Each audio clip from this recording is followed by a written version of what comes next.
जी जनाब, अस्सलाम वालेकुम वरहमतुल्लाहि वबरकातुहू। उम्मीद करते हैं कि आप लोग सब ठीक ठाक होंगे, फ़र्स्ट क्लास होंगे, मज़े में होंगे, फटफाट होंगे और जहाँ भी कहीं होंगे अपनों के साथ। हमारा ये खूबसूरत सा प्रोग्राम जो आखिरी तख्लीक किया जनाब अली आप स्क्रीन की तवज्जो से, हमारी तवज्जो से आप तक हम पहुँच रहे हैं और आप हमें देख रहे हैं। जनाब अली सिलसिले को आगे बढ़ाते हुए अल्लाह ताला का एक बार फिर शुक्र अदा करेंगे कि अल्लाह ताला ने एक दिन हमें और दिया और आज का दिन भी बहुत ख़ास है क्योंकि वक्त बहुत कीमती है। हर आने वाला वक्त बहुत कीमती है, हर आने वाला शख्स बहुत कीमती हो सकता है आपके लिए।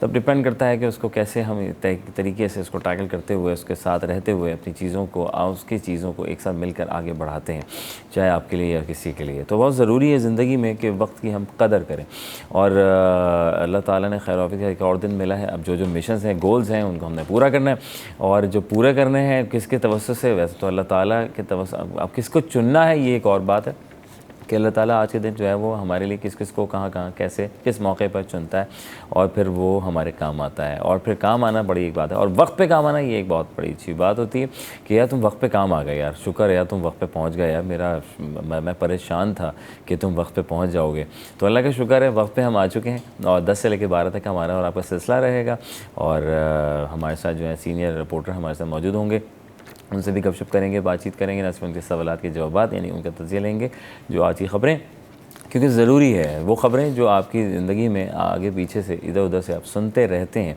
और आया कि उस पर कितनी सदाकत है, ये सारा बड़ा एक अहमियत का हामिल है।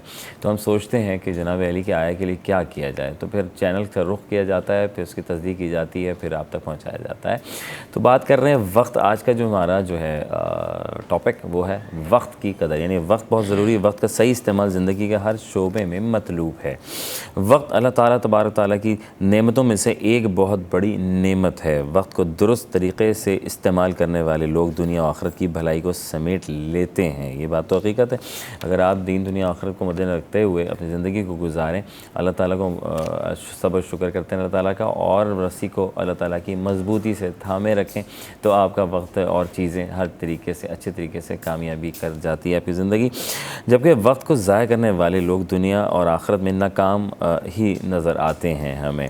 जिन लोगों ने अपने वक्त को दुरुस्त तरीक़े से इस्तेमाल किया वो तारीख़ का हिस्सा बन गए और जिन लोगों ने अपने वक्त को बर्बाद कर दिया उनका नाम और निशान हमेशा के लिए तारीख़ की बिल्कुल तय खानों में चला गया, अंधेरों में चला गया, नज़र ना आया। फिर कभी लोगों ने उनको याद करना मुनासिब ना समझा। मेरे ख़्याल से अल्लाह तबारक तआला की तरफ से हर इंसान के लिए वक्त की एक मखसूस मकदार मुकर्रर की गई है, जिसके बाद इंसान को पलट कर अपने परवरदिगार की तरफ जाना है। तो आपके जो काम हैं, जो मिशंस हैं, जो अल्लाह ताला ने कुरान मजीद में कह दिए, बता दिए हैं, उस पर अमल पैरा अगर आप हो गए तो ज़िंदगी आपकी खूबसूरत बन जाएगी, आप बहुत अच्छे रास्ते पे निकल जाएंगे और कामयाब होंगे। तो न सिर्फ दुनिया बनानी है बल्कि दुनिया और आखिरत बनानी है। वक्त बहुत कम है और उस कम वक्त में बहुत कुछ हमने करके दिखाना है। इम्तिहानी कमरा है और इसके इम्तिहानी कमरे में हमने अपने अच्छे से इम्तिहान को देकर पुर करके अपना और फिर आगे बात करते हैं कि दुनिया में अपने मामलात को सुलझाने के लिए साथ साथ परवरदिगार आलम के क़ुर्बत को हासिल करने के लिए भी तैयारी करते रहते हैं। इसकी मद्दे मुकाबिल बहुत से लोग वक्त को फ़कत अपनी मफादात और अपनी ज़ात की सरबुलंदी के लिए इस्तेमाल करते हैं। ये बड़ा एक अफसोस की बात है कि आज के लोग हमारे यहाँ किस तरह हैं कि अपनी जब ज़रूरत होती है तो इस्तेमाल करते हैं किसी के लिए और फिर उसके बाद पलट कर पूछते भी नहीं हैं। जबकि हुकूक़ुल्लाह हुकूक़ुल इबाद सबसे ज़्यादा इस पर आपको देखा और सुना समझा है कि जनाब इस पर कितना अमल पैरा करना है, यही पूछा जाएगा साहब आपसे ना वो के तो अच्छा। इसके बाद फिर ये कहते हैं कि वो ना तो इंसानों के हकूक़ के बारे में फ़िक्रमंद होते हैं और ना ही अल्लाह ताला के हकूक़ को अदा करते वक्त। तो ये बात सारी होती है कि आपने जो है फिर आप इतने ऐसे हो जाते हैं कि फिर आपके अपने सगे खूनी रिश्ते को भी आप जो है वो वक्त नहीं दे पाते। आप अपनी ज़िंदगी में इतने मसरूफ़ हो जाते हैं शायद पैसे कमाने के लिए, किसी मिशंस के लिए, किसी गोल के लिए, डिपेंड करता है कि आप अपनी फ़ैमिली के लिए। लेकिन जो फ़ैमिली के लिए वक्त निकालते हैं, औरों के लिए वक्त प्रॉपर टाइम से निकालते रहते हैं, वो ज़िंदगी में कामयाब होते हैं। वक्त पे जाइए, जैसे हम सुनते थे वक्त पे स्कूल पहुँचना है,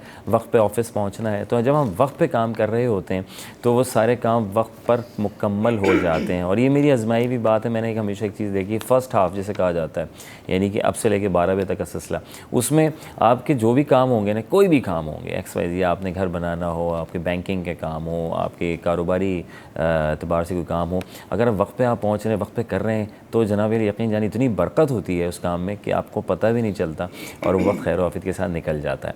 तो चीज़ों को हम आगे बढ़ाते हैं। तो ये एक छोटा सा मैसेज था जो हमने इतनी कोशिश की हमारी चैनल के तवज्जुह से कि हम आपको कुछ आपसे बातें डिस्कस करें। वैसे तो हर इंसान ही जानता है सब कुछ बेहतरीन अंदाज में।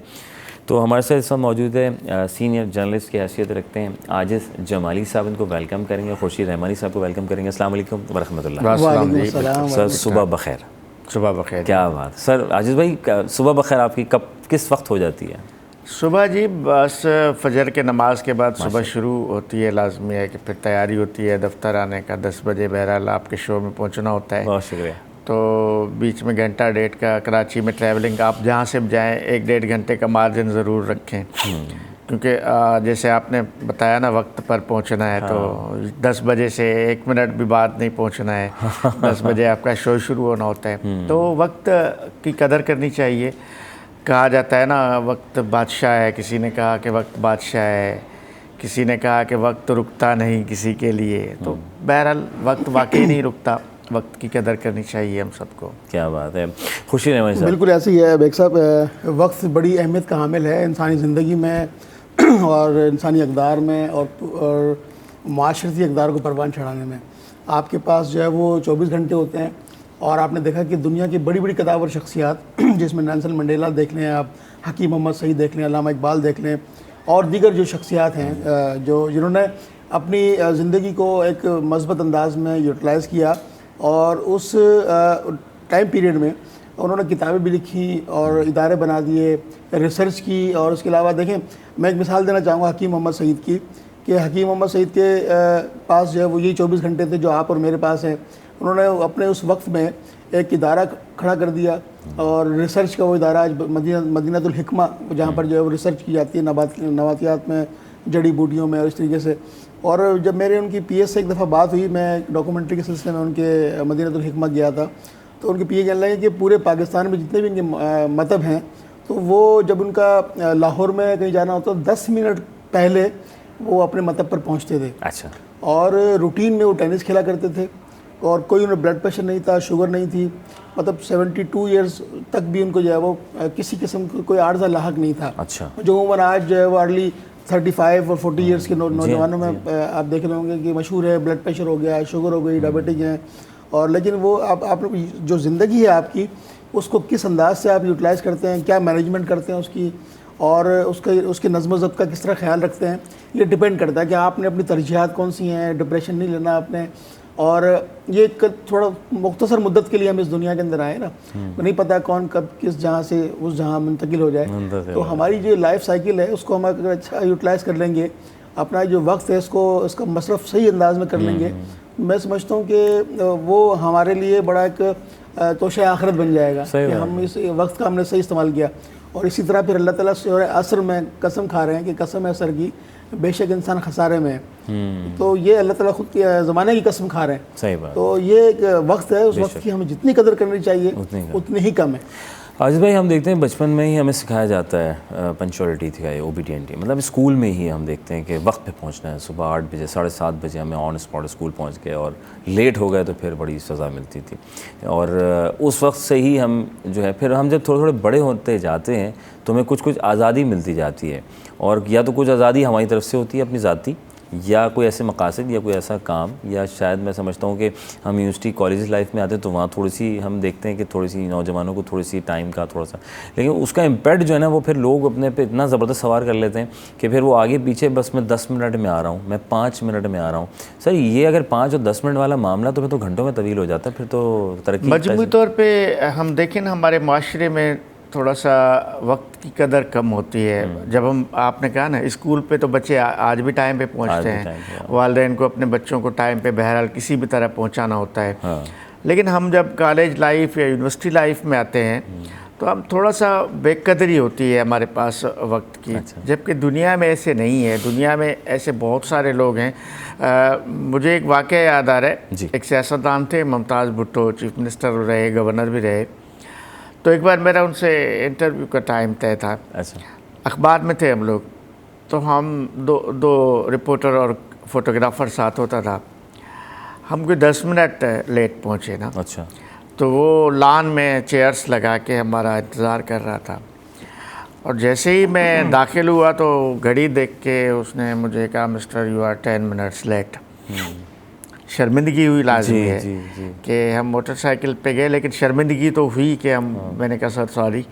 तो कहने का मतलब है कि इस मुआशरे में ऐसे बहुत सारे लोग अभी भी मौजूद हैं जो वक्त की कदर करते हैं, वक्त की कदर को जानते हैं, उन लोगों को एहसास है।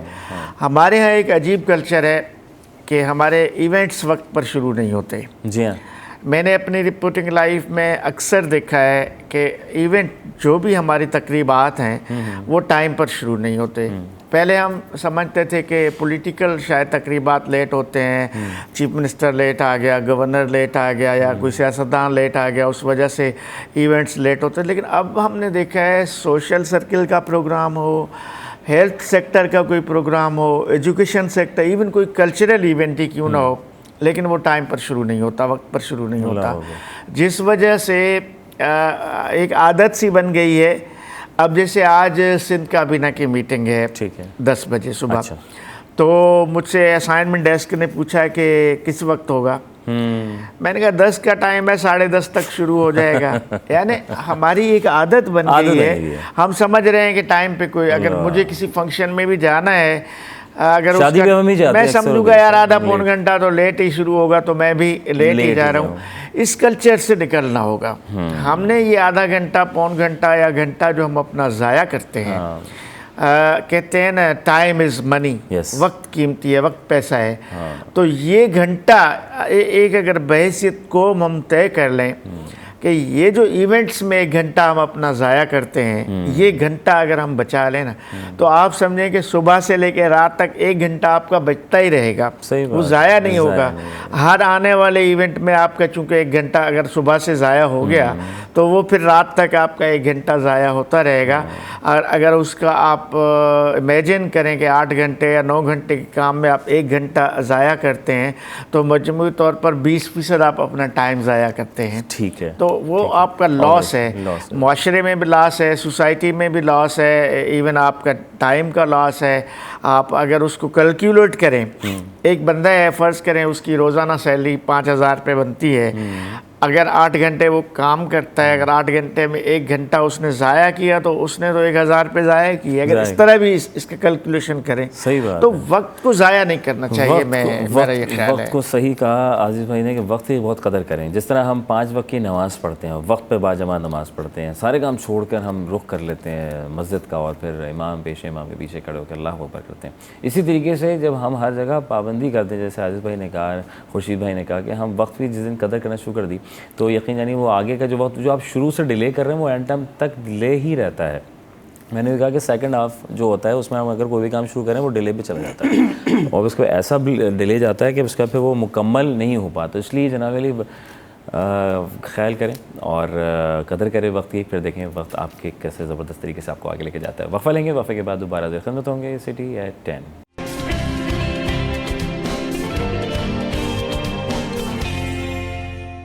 Welcome back once again city at 10। आपका मेज़बान अज़हर अली बेग आप लोग खिदमत में हाजिर है। जनाब अली आप वहाँ हाजिर हो चुके हैं और हम यहाँ पे खिदमत में हाजिर हो चुके हैं। जनाब अली सिलसिले को आगे बढ़ाते हुए वक्त की कदर कीजिए जनाब। आज का हमारा टॉपिक है न सिर्फ बल्कि हम अपने सीनियर जर्नलिस्ट के साथ गुफ्तगू भी कर रहे थे, उनकी राय भी जानने की कोशिश करते कि हर इंसान का सिलसिला हर वक्त के साथ सबके साथ जुड़ा हुआ है। इसके बगैर तो ज़िंदगी बड़ी अधूरी सी नज़र आती है। चीज़ों को आगे बढ़ाएंगे, कुछ खबरें कराची में क्या हो रहा है, क्या अपकमिंग है, क्या हैपनिंग शैपनिंग होने वाली है, क्या तब्दीलियाँ हो रही हैं और क्या नहीं हो रही हैं, इस पर थोड़ा डिटेल बातचीत करेंगे और आप तक पहुँचाएँगे। अवामी थिएटर फेस्टिवल का मेला आर्ट काउंसिल में सजेगा। जनाब अली मारूफ दानिश्वर अनवर मखसूस साहब जो हैं वहाँ इंशाल्लाह उसमें शरीक होंगे। अवामी थिएटर फेस्टिवल का इनेकाद खुश आइन है।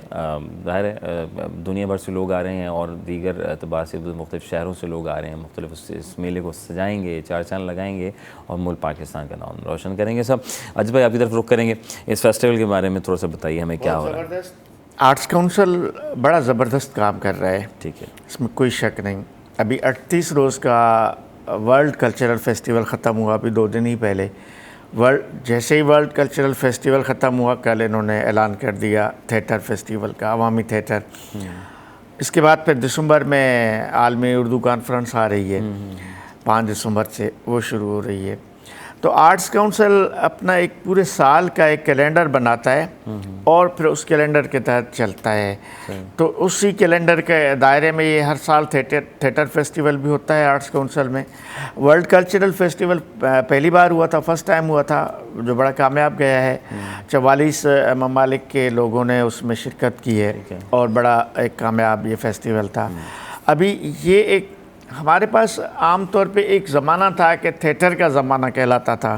बड़े बड़े हमारे आर्टिस्ट आप देखें ना, मोइन अख्तर हों, उमर शरीफ हों, ये सारे बड़े बड़े आर्टिस्ट हो के गुजरे हैं। ये सब थिएटर से निकले हुए आर्टिस्ट हैं। टीवी शोज़ के बड़े बड़े आर्टिस्ट थिएटर के आर्टिस्ट थे। तो अब जैसे ऐसे लग रहा है कि थिएटर का शोबा मर रहा है हमारे मुल्क में। एक ज़माने में लाहौर में 12 साल के 12 महीने थिएटर चलते थे, यहाँ थिएटर चलते थे, अब लेकिन ख़त्म हो रहे हैं। तो आर्ट्स काउंसिल ने इस थिएटर को भी ज़िंदा रखा हुआ है।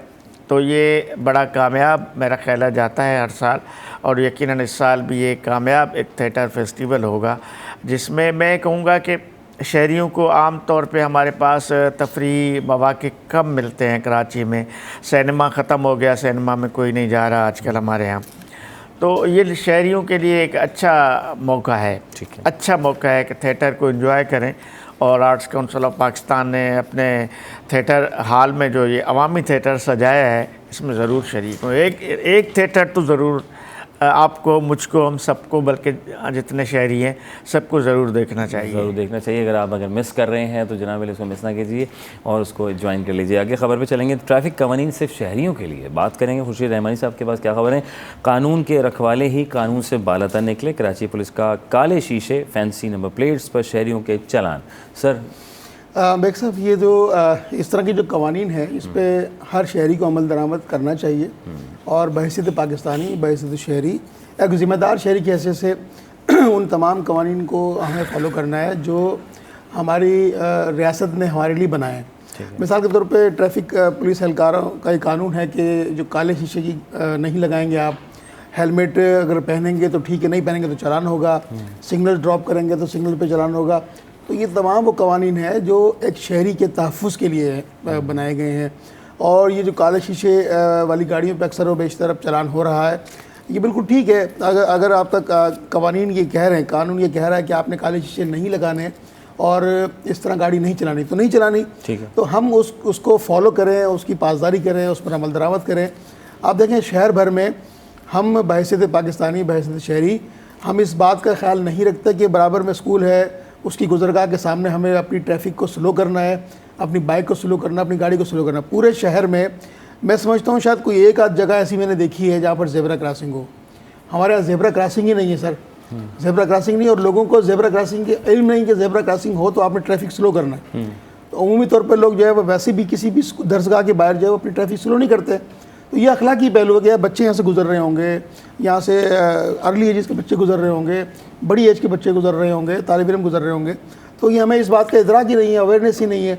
तो हमें, अब मैं ये बड़े वसूख से मैं बात कर रहा हूँ, पूरे शहर कराची में आप देख लें शायद आपको एक आध जगह पर ज़ेब्रा क्रॉसिंग मिलेगी, वरना आपको ज़ेब्रा क्रॉसिंग नहीं मिलेगी। और क्योंकि ज़ेब्रा क्रॉसिंग क्यों नहीं मिलेगी, उसकी अवेयरनेस ही नहीं है। ठीक है, तो ये हमें खुद इस पर अमल दरामद करना होगा बहैसियत शहरी कि यार हम ये हमारे लिए, ये कानून हमारे लिए बने, सही, और इस पर हमें और ट्रैफिक पुलिस एहलकारों को इस पर अमल करवाना होगा। ज़बरदस्त जनाब। इसमें एक बात जो आपने हाईलाइट की, थोड़ी सी खुर्शीद से रह गई, वो ये थी कि ये काले शीशे या दीगर कवानीन आम शहरियों के लिए तो ठीक है, उस पर अमल होना चाहिए, मैं एग्री, लेकिन फिर वो पुलिस वाले खुद काले शीशे इस्तेमाल कर रहे हैं, जो आपने खबर पढ़ी। जी, और जो VIP कल्चर है, जितना भी तुरम खान है उसकी गाड़ी में तो काले शीशे लगे हुए होते हैं, ठीक है। लेकिन मुझके लिए और आपके लिए ये कवानीन है कि जी वो अभी, क्योंकि होम डिपार्टमेंट ने एक मुहिम चलाई हुई है कि शहर भर से काले शीशे वाली गाड़ियों का और जाली नंबर प्लेट्स और डबल नंबर प्लेट्स, सरकारी नंबर प्लेट्स, ये सब ख़त्म किए जाएंगे।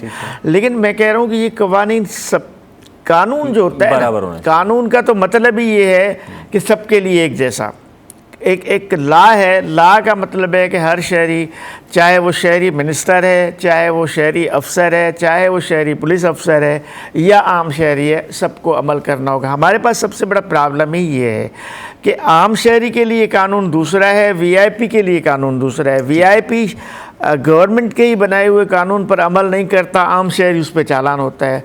जब वीआईपी, जब अफसर, जब मिनिस्टर, जब एमपीए उसको तोड़ता है कानून को, फिर आम शहरी तोड़ता है। तो अमल हमने मिलकर करना है, आपने मिलकर करना है। और वक्त की आज बड़ी कमी है और सवालात बहुत से उमड़ रहे थे, करने को बहुत जी चाह रहा था, लेकिन बहुत से लोग अब इंतज़ार में हैं और बहुत से गेस्ट आने वाले हैं। खुर्शीद अहमद साहब आपका बेहद शुक्रिया, जज़ाकल्लाह। और अज़ीज़ भाई आपका भी बहुत शुक्रिया, आप भी तशरीफ़ फरमा हुए और अपने वक्त का हमें वक्त दिया और लोगों तक अपनी बातें जो है ज़ाहिर ख्याल किया। खुश रहें, आबाद रहें, अल्लाह बहुत कामयाब करे, वफ़ा बहुत ज़िंदगी में जनाब अली। और सुबह उठ गए तो ज़बरदस्त से उठ गए तो जल्दी से नाश्ता कर लीजिए और ज़बरदस्त से हलवा पूरी खाएं, जो मन करे, जो क्योंकि बहुत से लोगों का आज ऑफ भी होगा तो वो तो आज इंजॉय करेंगे, छुट्टी बना रहे हैं। अगर बना रहे हैं तो कमाल हो गया, या बाहर मुल्क से अगर पाकिस्तान अपनों से मिलने के लिए आए तो बड़ा मज़ा इंजॉयमेंट हो रही होगी। तो वफ़ा लेंगे, वफ़े के बाद दोबारा ज़रा खिदमत होंगे। City at 10।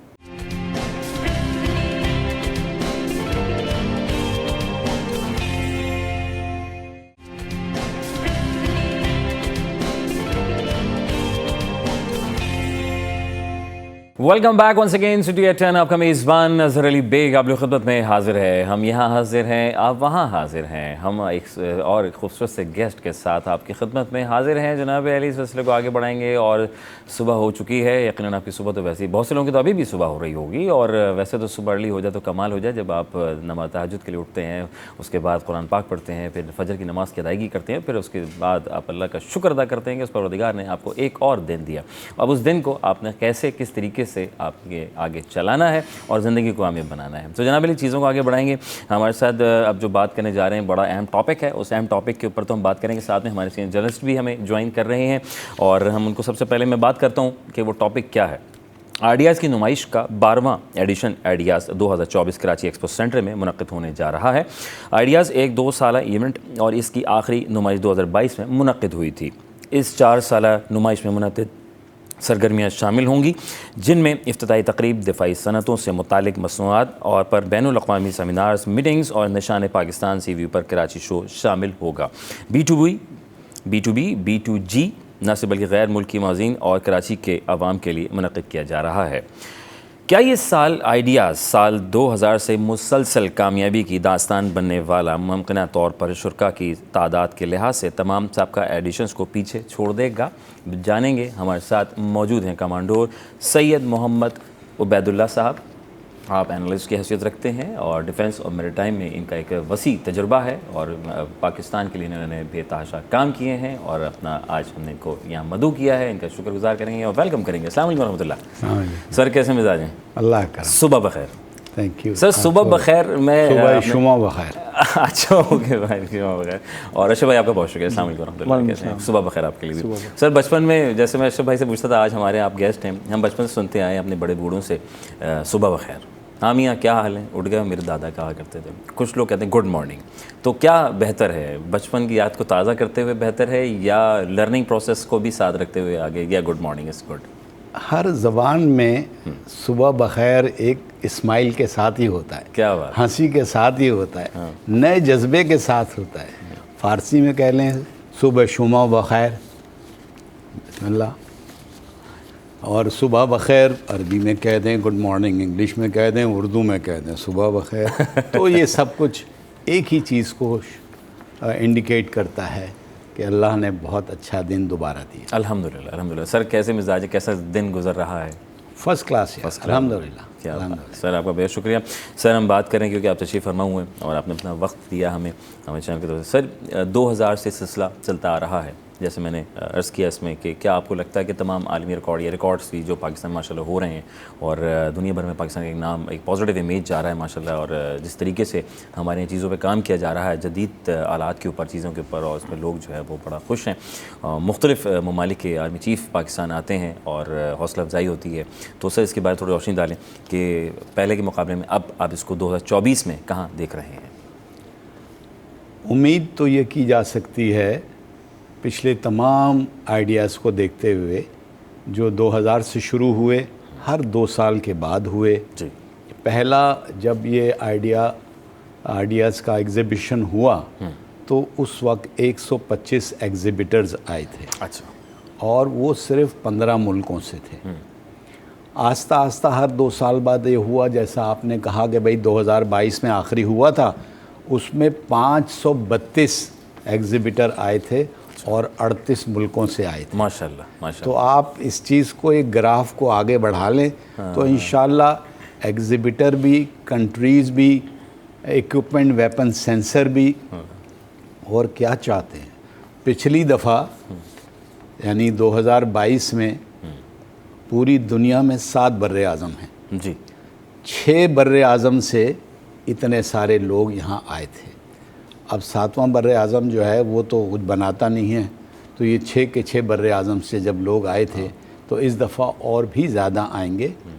पिछली दफ़ा 2022 में आप ये समझें कि जो ऑफिशियल डेलीगेशन थे, जिनको हम मदू करते हैं जी, हालांकि कंपनीज़ जो आई थी वो 38 कंट्रीज़ से आई थी। अच्छा। लेकिन डेलीगेशन जो आए थे वो 57 कंट्रीज़ से आए थे।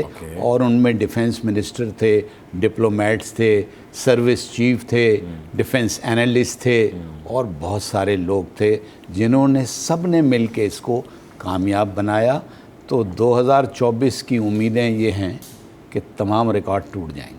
क्या बात है। इंशाअल्लाह ताला हमारी दुआ है कि अल्लाह ताला इस पाकिस्तान का नाम रोशन करे जिस तरह वक्त के साथ साथ। और अशरफ भाई माशाल्लाह ख़बरें, अपडेट्स, आप तो माशाल्लाह 24 घंटे जो है ख़बरों पे नज़र होती है और क्या चीज़ें चल रही हैं। और एक positive image of Pakistan, positive image of Karachi हम ये शो करते हैं अपनी तवज्जो, अपनी स्क्रीन की तवज्जो से।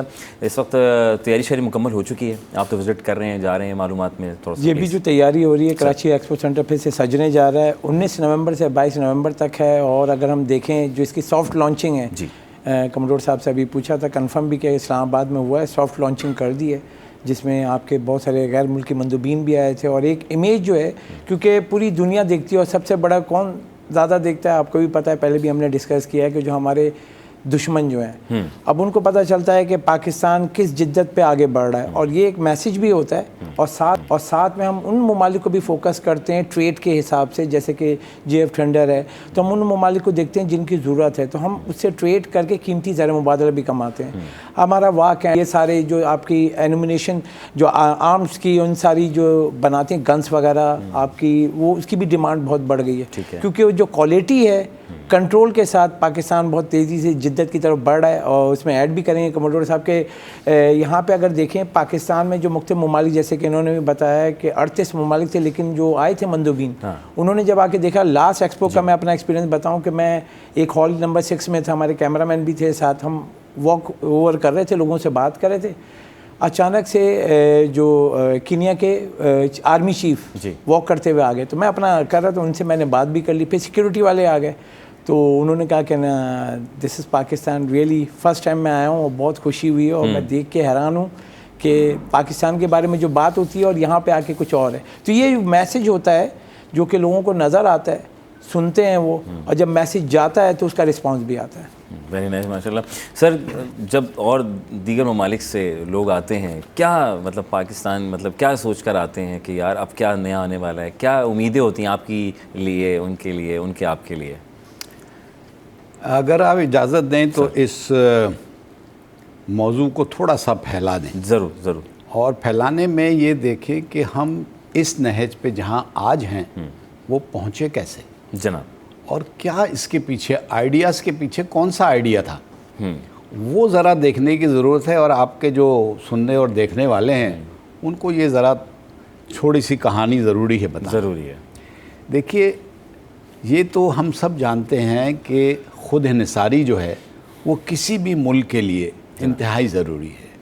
और पाकिस्तान जैसे मुल्क के लिए जिस खित्ते में हम वाक़ हैं, यहाँ पर ये जो खित्ता है बड़ा वोलेटाइल है, हर वक्त हलचल सी रहती है। इस हलचल सी रहने में ये बहुत पहले आइडिया आ गया था कि हमें ख़ुद इंहिसारी की तरफ बढ़ना चाहिए, और इसीलिए इसको शुरू किया 1951 में।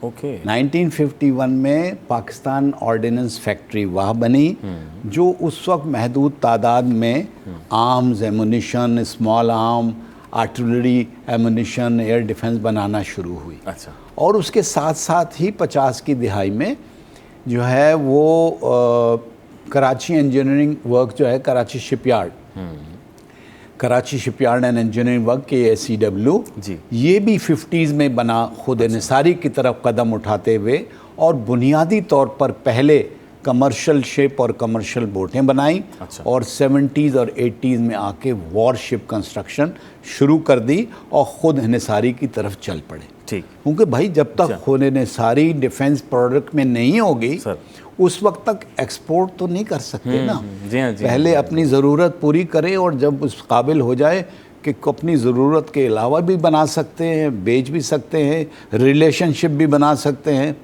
We don't only make ship, we make relationship. क्या बात। तो इसको चलाते हुए 1965 की जब जंग आई, जनाब, तब इस बात का एहसास डबल हो गया खुद निसारी का। वो इसलिए कि हमें बड़ा तल्ख तजुर्बा हुआ इस बात का कि 65 की फ़ौरन वॉर के बाद हम पर सैंक्शन लग गए। अच्छा। ये कड़वा घूंट हमने पहले कभी नहीं पिया था, जब पिया तो फिर और ज़्यादा हरकत में आए। और 5-6 साल के बाद ही 1971 में दो बड़ी इंडस्ट्री यानी हैवी इंडस्ट्रियल टेक्सला जी जी जी हैं HIT सर, और दूसरी Kamra PHC Kamra, Pakistan aeronautical complex Kamra, जनाब। ये दोनों बनी। ये सारे की सारी बनने से ये सफ़र जो है तेज़ होता गया। सर, और 1965 की बात एक बात मैं भूल गया, 1966 में एक साल बाद ही वो बनी टेली कम्युनिकेशन, एक हमारी national telecommunication corporation NRTC Haripur में, हरीपुर हज़ारा। और हरीपुर हज़ारा में ये बनी। और इसने शुरू में सिर्फ वायरलेस सेट वगैरह बनाए। अच्छा। लेकिन बाद में इसने भी ड्रोन्स बनाए, जैमर्स बनाए, और डिकोडर्स बनाए। तो इन सब ने मिल के ये खुद निसारी का सफ़र जो 50s से शुरू हुआ था वो 2000 तक अब इस नहज को पहुंच गया कि हमने सोचा कि भाई हमारे पास R&D की बदौलत, अच्छे इंजीनियर साइंसदान उनकी मेहनत की बदौलत ऐसी जगह पहुंच गए हैं कि अब हम इनको एक्सपोर्ट कर सकते हैं। क्या बात। तो 2000 में ये डेपो बना। ओके ये जो ऑर्गेनाइजेशन जो ये करती है आइडियाज़, वो डेपो है। Okay fine. तो ये जो ऑर्गेनाइजेशन है ये बनी और इसने सोचा कि हम आइडियाज़ करें। तो 2000 में पहला आइडिया हुआ और उसके बाद अब 2024 में लेटेस्ट आइडिया होगा, जिसका मकसद जैसा कि इन्होंने बताया कि ना सिर्फ अपनी प्रोडक्ट को लोगों को दिखाना, बल्कि उन लोगों को भी जो लोग बाहर दुनिया के वेस्टर्न कंट्रीज़ हैं कि ये जगह है जहां आपकी खपत है। एशिया में, एशिया, अफ्रीका, ये जो है ये इलाका मिडिल ईस्ट, अल्लाह ताला माफ़ करे इसी में प्रॉब्लम होते रहते हैं, इवन साउथ वेस्ट एशिया में। तो 2012 में पूरी दुनिया में डिफेंस की स्पेंडिंग जो थी वो पूरे एशिया में पूरे यूरोप से ज़्यादा थी। अल्लाह अकबर। तो फिर ये चीज़ को रियलाइज़ उन्होंने किया, इसलिए वो भागे चले आते हैं कि कहीं पाकिस्तान अपना प्रोडक्ट सिर्फ ना बेच दे, हम भी लाएं यहाँ पर लोगों को दिखाएं। मगर हमारी प्रोडक्ट टेक्नोलॉजिकली डेवलप्ड है, टक्कर की है उनके बराबर, मगर पैसों में कम है। और हमारा काम तो सिर्फ बेचना नहीं है, रिलेशनशिप बनाना है। बेचना नहीं बल्कि रिलेशनशिप बनाना है। बहुत खूबसूरत बात की है। और फिर बात करेंगे और फिर B2B के ऊपर भी बात करेंगे जनाब अली, जैसे कि इन्होंने बात डिस्कस कर ली है। लेकिन वफ़ा बहुत ज़रूरी है, छोटा सा वफ़ा लेंगे, वफ़े के बाद आपसे फिर दोबारा मिलते हैं। बहुत ख़ास टॉपिक चल रहा है, आपके लिए बहुत फ़ायदेमंद है। Welcome back once again City FM। आपका मेज़बान अज़हर अली बेग आप लोगों की खिदमत में हाजिर है जनाब अली, और आपको वेलकम करेंगे, खुशामदीद कहेंगे और एक मरतबा फिर अस्सलाम वालेकुम इसलिए कहेंगे जनाब क्योंकि हो सकता हो शायद अभी भी आपने हमें ट्यून किया हो। जनाब बड़ा ख़ास टॉपिक चल रहा है, ख़बरें तो होती हैं, थोड़ा सा आज तब्दीली हो जाए जनाब अली, क्योंकि ज़ाहिर है एक्सपो सेंटर में एक ज़बरदस्त सी नुमाइश का आगाज़ होने जा रहा है, जिसके लिए हमने आज आइडियाज़ की मैं बात कर रहा हूँ और 12वां एडिशन होगा। हमारे साथ कमांडोर सैयद मोहम्मद उबैदुल्लाह साहब मौजूद हैं, जो एनालिस्ट की हैसियत रखते हैं जनाब अली, डिफेंस और मैरिटाइम डिस्कस कर रहे थे। और कमांडोर साहब से प्लीज़ सर मुझे ज़रा बताएं कि एक इसके अंदर सेमिनार का सिलसिला बड़ा होता है। मैं अभी ब्रेक से पहले हम बात कर रहे थे तो सेमिनार से क्या हमें मिलता है, लाइक इंटरनेशनल सतह पर या एक आम सतह पर, डोमेस्टिकली अगर हम बात करें उसके लिए, और हमारे लिए बिज़नेस पॉइंट ऑफ व्यू से B2B की अगर बात की जाए, तो सेमिनार क्या इसका इम्पैक्ट पड़ता है, इसको फ़ायदेमंद है हमारे लिए? अज़हर साहब, बड़ा अच्छा सवाल है आपका। ये हमारे लोगों को पता होना चाहिए कि भाई इसमें एग्ज़िबिशन के अलावा, एग्ज़िबिशन में तो हम चीज़ें रखेंगे, हम पाकिस्तान से क्या एक्सपोर्ट कर रहे हैं, और बड़ी बड़ी चीज़ें एक्सपोर्ट कर रहे हैं।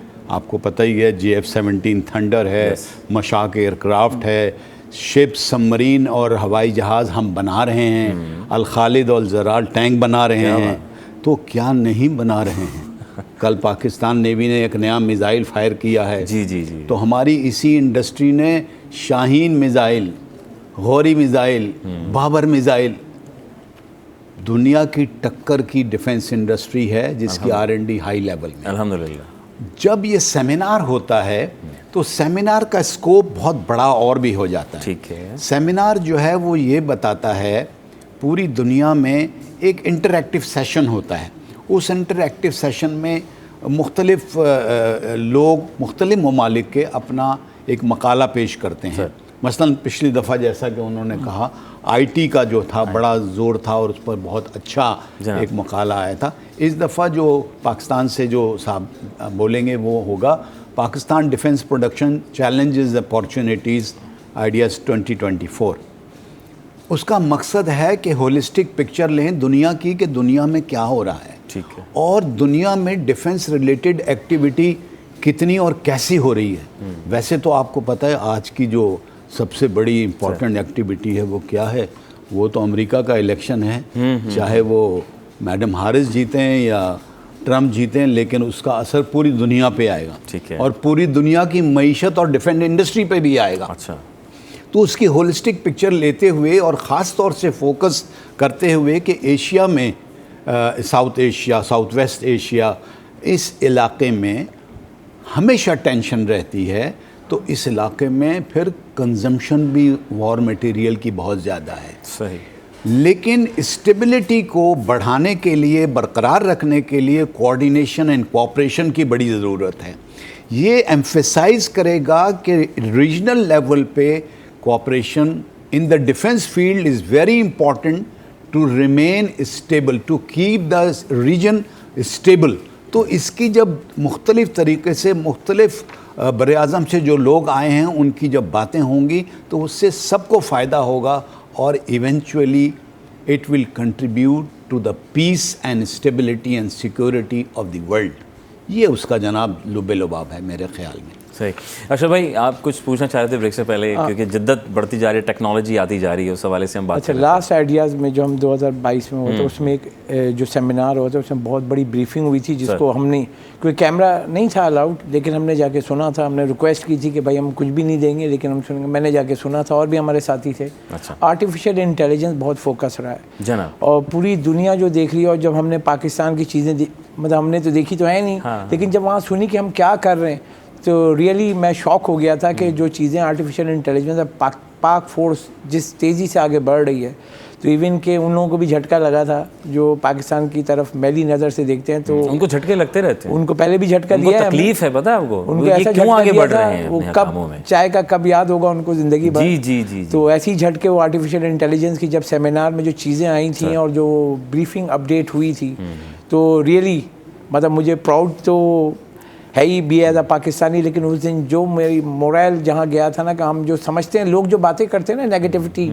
वो अगर आप उस सिर्फ सेमिनार में बैठ जाएं तो आपका मोरल इतना ऊपर होगा कि आर्टिफिशियल इंटेलिजेंस में पाकिस्तान कहाँ है। वो सर बताएं सर, प्लीज़ रोशनी डालें इस पर। आर्टिफिशियल इंटेलिजेंस का इस्तेमाल या मॉडर्न टेक्नोलॉजी का इस्तेमाल, चाहे वो मिसाइल वॉरफेयर हो, शिप बनाने की वॉरफेयर हो, ड्रोन बनाने की वॉरफेयर हो, मैं आपके तवज्जुह से ये भी बताना चाहता हूँ कि आज as of today Karachi shipyard and engineering works 2024 model के जहाज़ भी बना रही है, अल्हम्दुलिल्लाह, सबमरीन भी बना रही है, अच्छा। मिसाइल बोटें भी बना रही है, क्या बात है, और फास्ट अटैक क्राफ्ट भी बना रही है, अच्छा। कॉर्वेट भी बना रही है। क्या बात। ये सब चीज़ें हमने ट्रांसफ़र ऑफ टेक्नोलॉजी के तहत टर्की से, चाइना से और जिससे मिल गया लिए हैं, और अब अल्हम्दुलिल्लाह जो कुछ बना रहे हैं वो दुनिया में अपनी टक्कर की बराबर की उसकी R&D है, बराबर के वेपन सेंसर्स हैं, बराबर की टेक्नोलॉजी है। हम किसी से पीछे नहीं हैं, हम किसी से कम ये नहीं। आपको वाकई हम किसी से कम नहीं हैं। कम नहीं है। तो इसके साथ साथ ये सारा आइडियाज़, ये सारी शोकेस करना, इसका एक कमर्शियल पहलू भी है और इसका एक सोशल अपलिफ्ट पहलू भी है। देखिए, हमारा पोटेंशियल तो मेरे ख्याल में $1 बिलियन से ज़्यादा का है। ठीक है। जब ये चीज़ें बिकेंगी और हमारी पार्टनरशिप बनेगी, हम उनको से after sale service long term relationship बनेगी, ठीक है, उसका असर सिफारती ताल्लुकात पर भी पड़ेगा और बहुत उम्दा पड़ेगा। तो ये जो चीज़ें हैं, इनका सोशल एस्पेक्ट ये है, जब पैसे आएंगे, इकॉनमी बेहतर होगी, तो आम आवाम के लिए भी वो कहेंगे भाई हमारा क्या फ़ायदा है, मिसाइल बना लिया या कुछ और कर लिया, उनको बेचेंगे, 4 पैसे मिलेंगे, फॉरेन एक्सचेंज आएगा, तो क्वालिटी ऑफ ह्यूमन बीइंग को हम अपलिफ्ट कर सकते हैं। सर, वक्त की बड़ी कमी है और बातें बड़ी मज़ेदार हैं, बड़ी फ़ायदेमंद हैं हमारे सुनने वाले देखने वालों के लिए। और इस वक्त तो जब हमारा चैनल दीगर जगहों पर जा रहा होगा, आस पड़ोस के ममालिक भी देख रहे होंगे, तो वो फिर अंदाज़ा लगा रहे होंगे कि हम इस वक्त अल्हम्दुलिल्लाह अल्लाह पे यकीन हो, अताअत कीजिए, फिर देखिए आप कहाँ से कहाँ, फिर तो कोई बड़ी से बड़ी ताकत आपको पीछे नहीं कर सकती।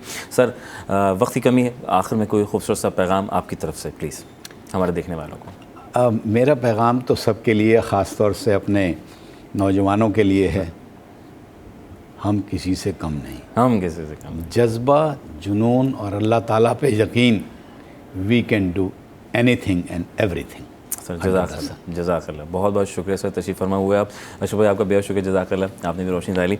और हमारे साथ मौजूद थे कमांडोर सैयद मोहम्मद उबैदुल्लाह साहब थे, और जो कि डिफेंस और मैरीटाइम के एनालिस्ट की हैसियत रखते हैं। माशाल्लाह बहुत खूबसूरत अंदाज़ में अपने इज़हार ख्याल किया और आप तक डिलीवर करने की कोशिश की हमारे TV के तवज्जुह से। बार एडिशन है जनाब अली, बड़ी तैयारी शहरी हो रही हैं और बहुत सारे ममालिक पाकिस्तान आ रहे हैं और उनके तमाम सीनियर जो हैं आर्मी चीफ़ और दीगर हज़रात वेलकम हैं उनको। और अल्लाह ताला पाकिस्तान का नाम रोशन करे, कामयाब हो। थिंक पॉजिटिव, देखें ज़िंदगी कितनी प्यारी बनती है आगे। वफ़े के बाद दोबारा खिदमत होंगे, कहीं मत जाएगा। City at 10।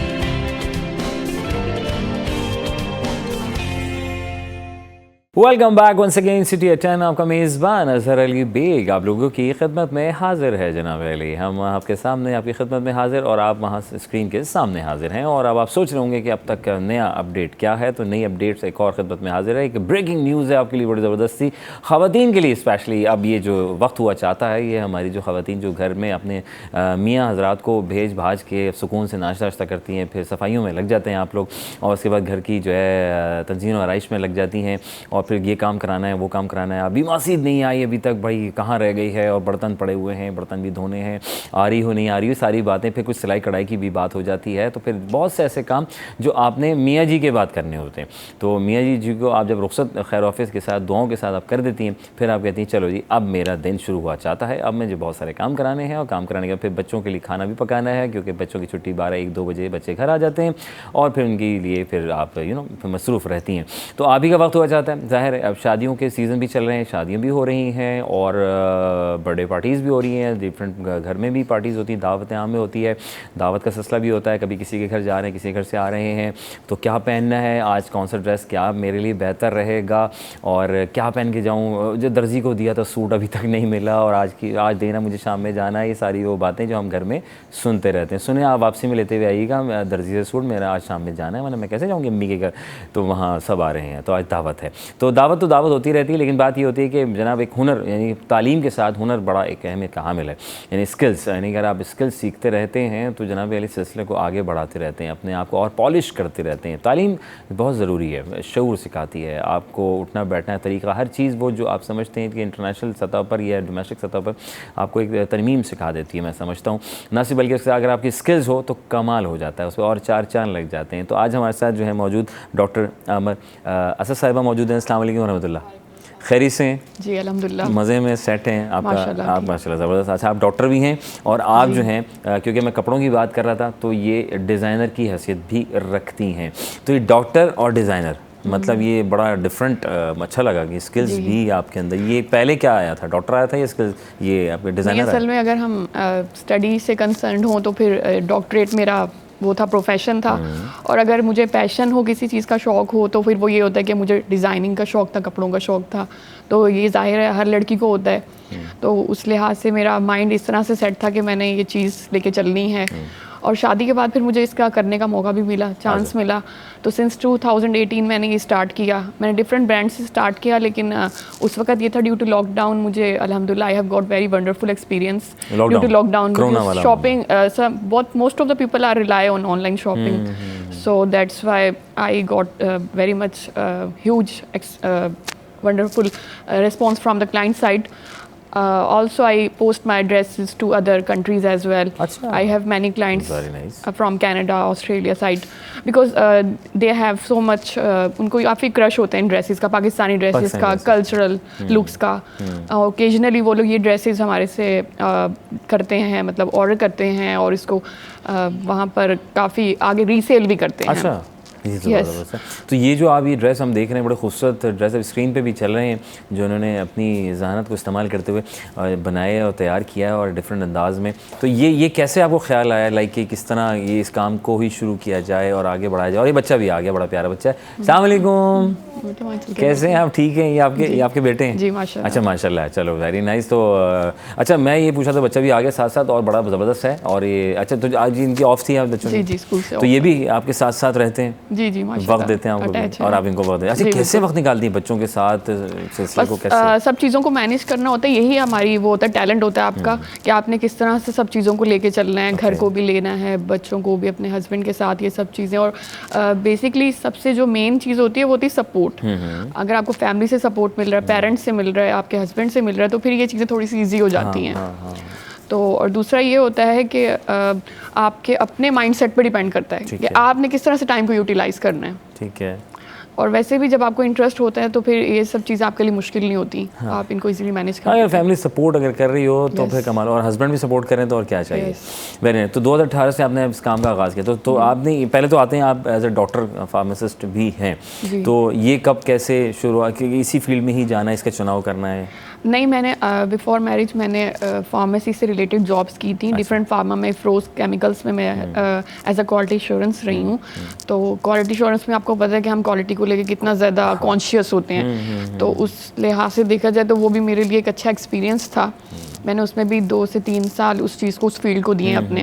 लेकिन अब यह है कि वो एक पार्ट टाइम जॉब है, वो शादी के बाद उसको लेके कंटिन्यू करना थोड़ा सा मुश्किल हो जाता है घर के साथ। तो मुझे तो कराची इतना बड़ा है कि आने जाने में पूरा फिर घर संभालें या अपने आप को संभालें। जी बिल्कुल। अगर आप फुल टाइम जॉब करें तो इट मीन्स कि आप अपने घर को इग्नोर कर रहे हैं, अपने बच्चों को इग्नोर कर रहे हैं।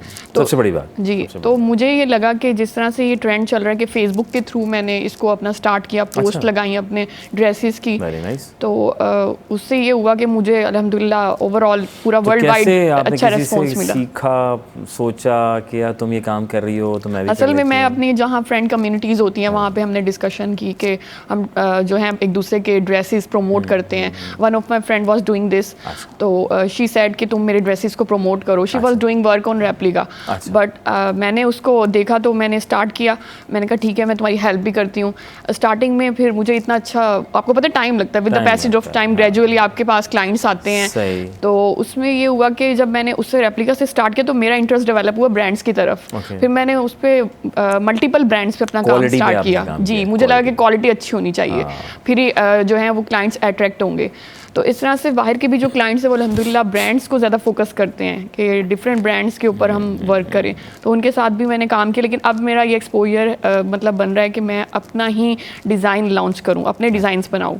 मतलब मैं खुद क्रिएट करूं डिज़ाइंस को और अपना एक जो है वो इंशाल्लाह I have a plan to have a outlet. तो आपने फेसबुक से इसका आगाज़ किया अपने टैलेंट का। ये भी एक टैलेंट है ना, तो बिकॉज वो ऑनलाइन था ना, तो घर बैठे ये ईजी लगा मुझे कि मैं फैमिली के साथ ये कर सकती हूँ। वैसे आप सही कह रही हैं कि जब लॉकडाउन का ज़माना था या कोरोना का वक्त, उस वक्त बहुत सी ख़वातीन ने, मैं देखा हूँ, बड़ा एक बूम आया। इवन के शेफ़ का बड़ा ख़ास बूम हमने देखा। हमने ऑनलाइन ख़वातीन को देखा कि उन्होंने कुछ करना चाहा, मतलब उनको प्लेटफॉर्म रिक्वायर्ड इस तरह हुआ कि जब वो फारिग हो गए बैठ गए अब क्या करें। जी बिल्कुल, बच्चों से भी फारिग हैं, स्कूल भी बंद हैं और ऑफिस में भी मेरा ख्याल है वर्क फ्रॉम होम चल रहा था। तो इस तरह से काफ़ी हेल्प मिल गई और काफ़ी सपोर्टिव रहे वो 2 इयर्स। तो आप क्या फेसबुक वजह से जस्ट एक पिक्चर अपलोड और देन उसके बाद फिर उसके बाद हम डिफरेंट पेजेस पे उसको पोस्ट करते हैं, post जैसे करते हैं। वर्ल्ड वाइड pages पेजेस पे। बने हुए ठीक हैं, है।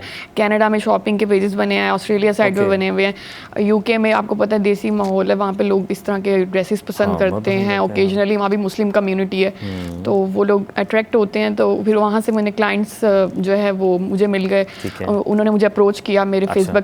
फेसबुक के थ्रू, तो मतलब आपने उनके पेजेस को फॉलो किया? जी जो मैंने वहाँ उनके पर पेजेस मौजूद- को फॉलो करके उनसे वहाँ पे पोस्ट के लिए मतलब ज़ाहिर है परमिशन ली, और वहाँ उन्होंने कहा कि ठीक है आप पोस्ट कर सकते हैं ये सब। Very nice. तो अभी इस सब जो है ये आपके मैं ड्रेसेस देख रहा हूँ, ये सारे ज़्यादातर पार्टी वेयर जी। सूट्स हैं। तो अच्छा, शादी ब्याह में किस तरह के सूट पहनने चाहिए? आजकल हम बड़े परेशान होते हैं, ट्रेंड को देख रहे होते हैं, ये चल रहा है ये पहन लूँ। एक्चुअली आजकल मिक्स अप माइंड है ना सबका, कि वो कुछ लाइट वेट चाह रही होती हैं, कुछ ये कि आजकल ज़्यादातर जो ट्रेंड चल रहा है उसमें ये कि फैब्रिक बहुत शिमरी है। अच्छा। फैब्रिक शिमरी इटसेल्फ, तो उसके ऊपर किसी लेस या एम्बेलिशमेंट की ज़रूरत नहीं ठीक है। है, उसमें दूर से देख के ये अट्रैक्शन आती है कि वो लस्ट्रस सा फैब्रिक है, वो सबको अट्रैक्ट कर रहा होता है। और पार्टी वेयर में ये होता है थोड़ी अट्रैक्शन होती है, आपको शो करने में भी अच्छा लगता है थोड़ा। अगर हम कैजुअल वेयर की तरफ जाएंगे तो वो घर में पहनना लोग इतना ज़्यादा उस पर इन्वेस्ट नहीं करते। अच्छा। लोग बाहर पार्टी में पहनने के लिए ज़्यादा कहते हैं कि हमारा सबसे बेहतर होना चाहिए। इनफैक्ट हर ख़वातीन का ये होता है कि मेरा जो है ना जोड़ा सबसे अच्छा होना चाहिए। मैडम ये बताएं कि हमारे यहाँ एक वो है ट्रेंड सेट है कि ब्रांड के सूट होने चाहिए। आज से पहले हमारी अम्मियाँ दादियाँ पाकिस्तान में बेताशा बहुत सारी दुकानें हैं जहाँ बहुत अच्छा मटेरियल मिलता है और लोग उसकी जगहों को जानते हैं, तो लोग वहाँ से आके बाय करते हैं, तो ख़ुद उसको बनाना और कढ़ाई करना और फलाना, या जो लेसेस वगैरह का इस्तेमाल करते हैं।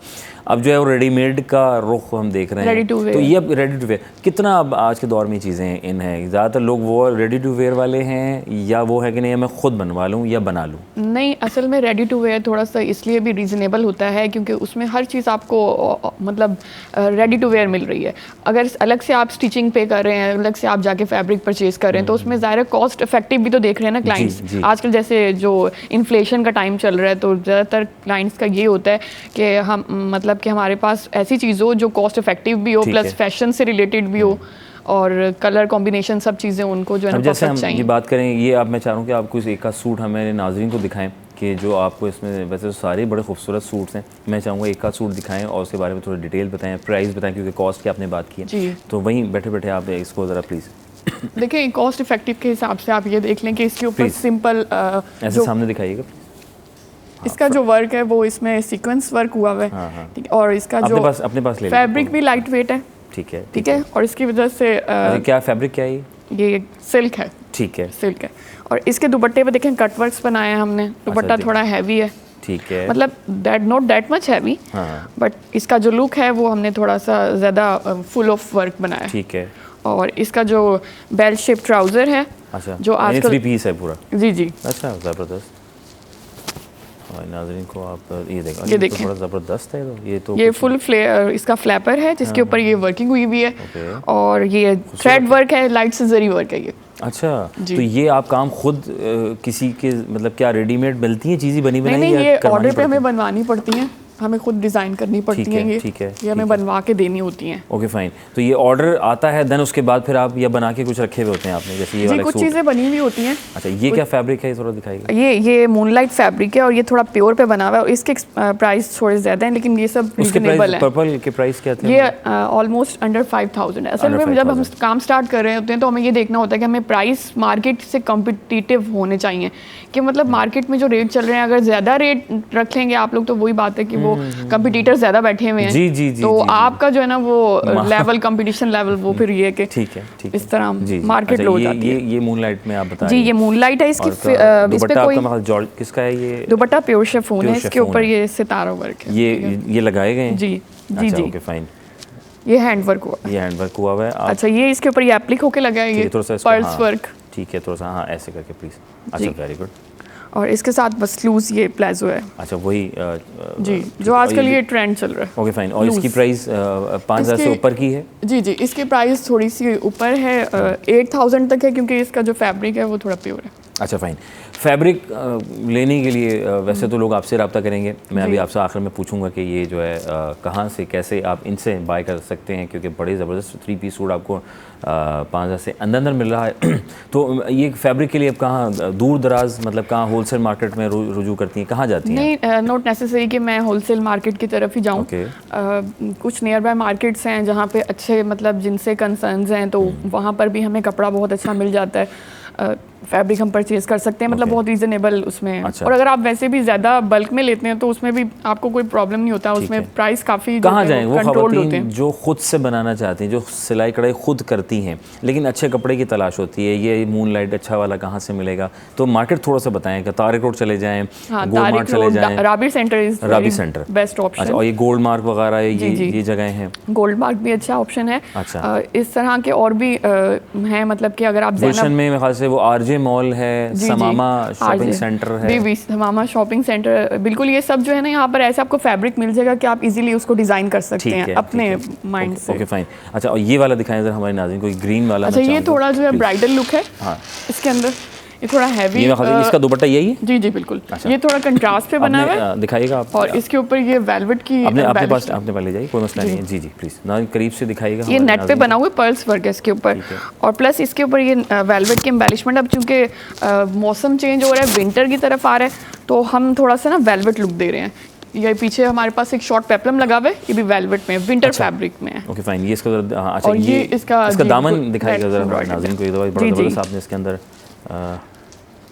ये इसका फ्लेयर काफ़ी अच्छा है, लूज है, ये फ्रॉक स्टाइल बना हुआ है। और ये क्या फैब्रिक है हमारा? नेट। और काम क्या हुआ? नेट पे ये पर्ल्स वर्क हुआ हुआ है, plus thread and zari work, light weight. इसका ये भी 3 पीस है? जी जी ठीक है। उसका दुपट्टा ये है, आई गेस? दुपट्टा ये है, हाँ, दुपट्टा इसका प्लीज ये बेशक आप कोई बात नहीं। दुपट्टा जो है इसके ऊपर ये टजल्स की टजल्स हैं, हैंगिंग। जी जी जी। और इस पे भी थ्रेड वर्क है, और ये भी नेट फैब्रिक पे है। अच्छा, ये नेट फैब्रिक है, वेरी नाइस। और ये आपने खुद इस पे आपका इसमें है सिलसिला? जी जी बिल्कुल, इस पे वर्किंग खुद की है सारी। और एक सूट ये बनाया, ये वाला जो आपने बनाया है, इसको कितना वक्त दरकार होता है, मतलब कितने दिन लग जाते हैं? डिपेंड करता है कि अगर अभी हमारे पास टाइम है, 1 मंथ के अंदर भी हम एक डिज़ाइन को कर लेते हैं, मतलब फुलफिल कर लेते हैं। जी। अच्छा अच्छा, इसका ये जो रखा हुआ है, प्लीज़ आप अब ये वाला बताएं, बड़ा खूबसूरत सा लग रहा है, सितारों वाला।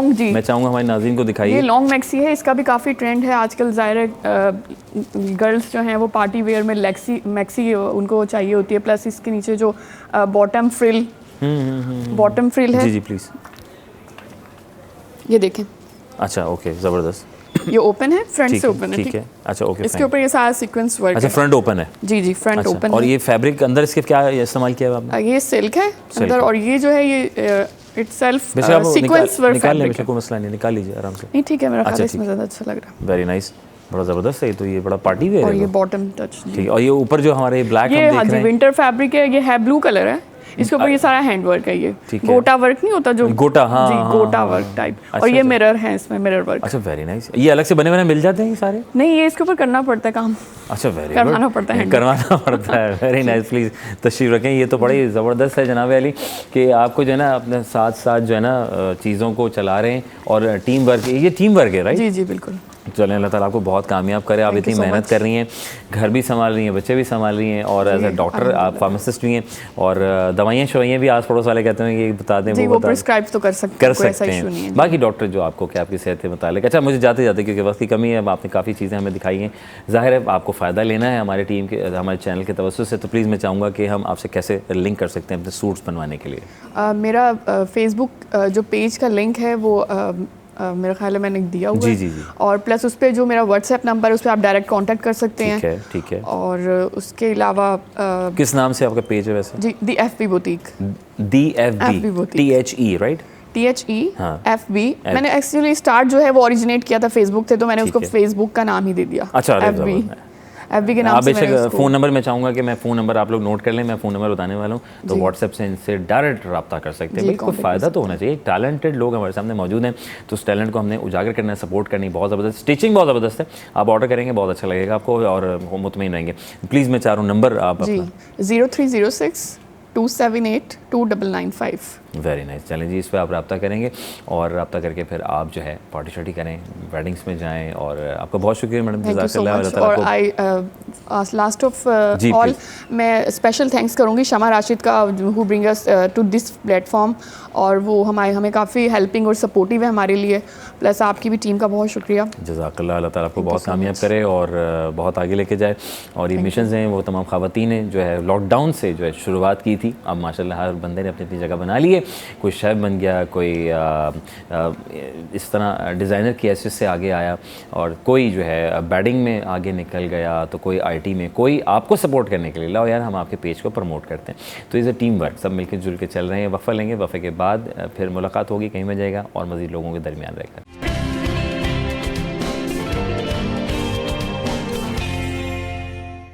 Welcome back one second city at 10। आपका मेज़बान अजहर अली बेग अपनी खिदमत में हाजिर है। जनाब अली, हम यहाँ हाजिर हैं, आप वहाँ हाजिर हैं, और हम नए गेस्ट के साथ आपकी खिदमत में एक मरतबा फिर हाजिर हैं, क्योंकि वक्त है जनाब ख़वातीन का, और ख़वातीन टाइम चल रहा है, क्योंकि आप घर बैठी हुई हैं और अब क्योंकि थोड़ा चेंज बहुत ज़रूरी है। कब तक अब मैं आपको खबरें सुनाता रहूँ? खबरें तो हो ही गई हैं जनाब, आप ज़रा कुछ सीखें, सिखाएँ और कुछ मोटिवेट होने की कोशिश करें। यानी फ़ायदा बहुत ज़रूरी है, मतलब हमारी स्क्रीन से के तवज्जो से हम चाहते हैं कि जिस हद तक आपको थोड़ा सा सपोर्ट मिल जाए, आप थोड़ा सा हिम्मत बनाएँ। जो आपकी हिम्मत बनती है फिर टूट जाती है, फिर हिम्मत बनती है फिर टूट जाती है, उस हिम्मत को आगे बढ़ाएं। तो जनाब आज हमारे साथ जो है टैलेंटेड जो है शेफ़्स हमारे साथ मौजूद हैं, जिन्होंने लॉकडाउन से पहले काम शुरू किया, जिन्होंने अभी भी काम शुरू किया और अपनी मंजिल गामज़न है। और टेस्ट की बात की जाए तो कमाल है। और बात करेंगे इनसे, इनको वेलकम करेंगे। हमारे साथ मौजूद हैं शेफ़ समा, शेफ़ राबिया और शेफ़ खतीजा। अस्सलाम वालेकुम रहमतुल्लाह। खैरियत से ठीक हैं? माशाल्लाह, वेलकम करेंगे आपको। माशाल्लाह ज़बरदस्त से खाने आप लोगों ने बना के ले आए हैं, और अब ख़वातीन जो है सोचें कि जनाब आज क्या पकेगा। सबसे बड़ा सवाल होता है, ये फ़ोन पे मियाँ कहते होंगे आज क्या बना रही हो, तो क्या होता है? पहले मैं आपसे, मेरा नाम शेफ़ शमा राशिद है और मेरी ऑर्गेनाइजेशन है कराची वुमन एंटरप्रेन्योर्स के नाम से। अच्छा, वेरी गुड। और जितनी भी शेफ़्स अभी आई हैं, डिज़ाइनर्स आई हैं, सब मेरी मेंबर्स हैं। अरे वेरी गुड, ये सारा टीम वर्क है। ये टीम वर्क है पूरा। क्या बात है, माशाल्लाह। और ये टीम वर्क में रहते हुए कितना अरसा हुआ? मुझे जो है वो अभी 6 मंथ्स हुए हैं। अरे माशाल्लाह, शमा मैम के साथ। अच्छा, तो काफ़ी अच्छा एक्सपीरियंस है, अल्लाह का शुक्र है। यानी बता रहे हैं भाई कैसे क्या कब चलना है, कब क्या। बहुत अच्छा गाइड करती हैं। Very good. अच्छा, और खतीजा बहन तो आपको वेलकम करेंगे। तो माशाल्लाह आप भी बड़ी चीज़ें बना के लेकर आई, बड़े धुएँ शुएँ निकल रहे थे जब इसको अनपैक इन्होंने किया इसको। अच्छा, तो माशाल्लाह एज अ शेफ़ तो फिर आपने भी सिलसिला जोड़ लिया। जी, तो कितना ज़रूरी होता है कि हमें सिलसिले मज़ीद, क्योंकि एक तो होता है सेल्फ, आपका अपना आप होता है, फिर एक होता है हम कंफ्यूज होते हैं कि जनाब अली हमने क्या करना है, किस बात पे जाना है, अगर हम ऑनलाइन पे जा रहे हैं तो किस तरीके से उसको सिलसिले को आगे बढ़ाना है। तो सबसे पहले आप रोशनी डालें कि क्या से अपने ऑर्गेनाइजेशन का आगाज़ किया, क्या सोच विचार था? अच्छा, मैंने लॉकडाउन में स्टार्ट किया था। अच्छा। क्योंकि मेरा बेसिकली केटरिंग का काम था। अच्छा। और मैं काम कर रही थी, तो फिर लॉकडाउन में बहुत सारे कारोबार बंद हो गए थे, आपको पता ही है, बहुत सारे लोग घरों में बैठ गए थे।